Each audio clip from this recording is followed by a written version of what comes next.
Sir Arthur, bakit po mahalaga pong magbasa ng Biblia? Ang Biblia kasi pinasulat yan ng ating ng Diyos na kataas-taasan para sa ganun malaman natin na tayo ay nilalang niya. Na yan lang ang librong salita ng Diyos na malalaman natin kung paano tayo nalalang at paano tayo mamumuhay kaayon sa kanyang kagustuhan.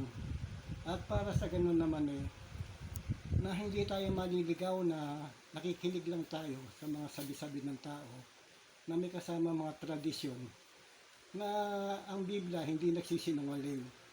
Nagsasalita yan, tumutukoy yan sa mga bagay na may katotohanan at mayroong mga nakikita mga ebidensyang katunayan na ang nakasulat sa Biblia, ang nilalaman yan, puro katotohanan.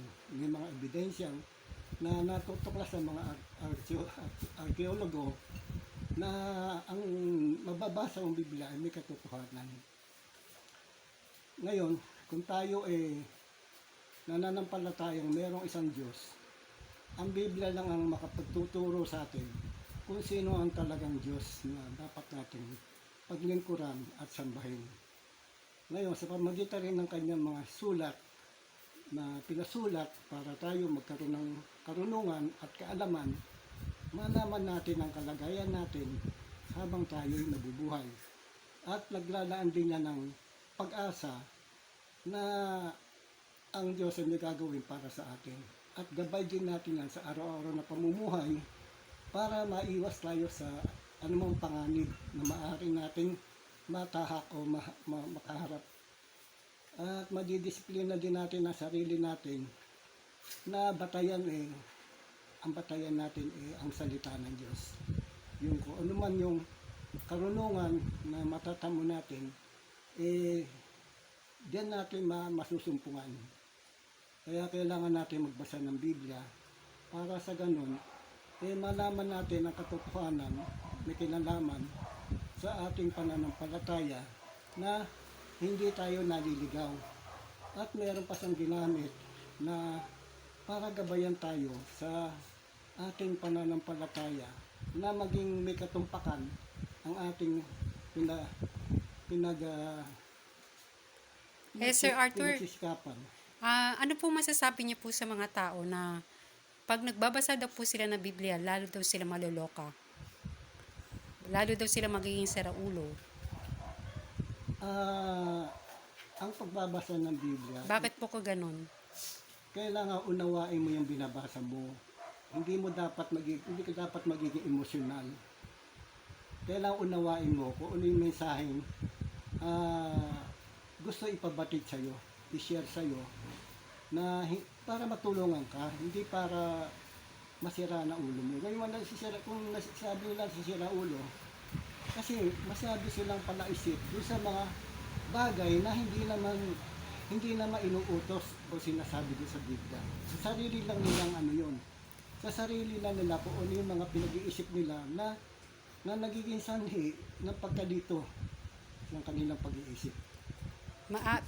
Pwede po ba sabihin po natin na sinasabi po nila nagiging saraulo sila kasi mali ang interpretation po nila and understanding sa Biblia?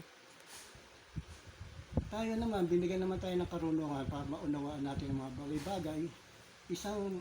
Isang regalo sa atin yun na magkaroon tayo ng unawa sa lahat ng bagay na na nadadama natin.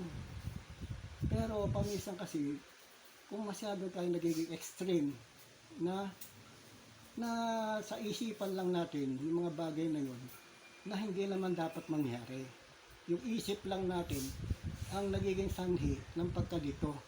Kaya nauwi sa sinasabi nilang nasisira ng ulo. Masyado nilang dinidibdib yung mga binabasa nila na hindi nila nakukuha yung tamang unawa.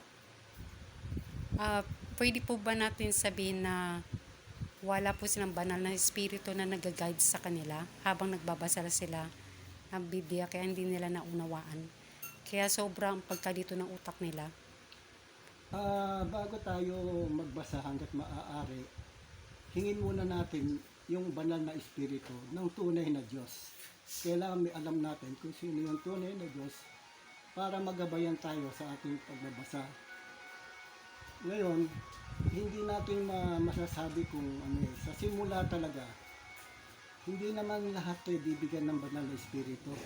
Kasi kung hindi ka karapat dapat, wala kang malinis na pamumuhay, magandang pagka-personalidad, mahirap na lumapit sa iyo yung banal na espiritu.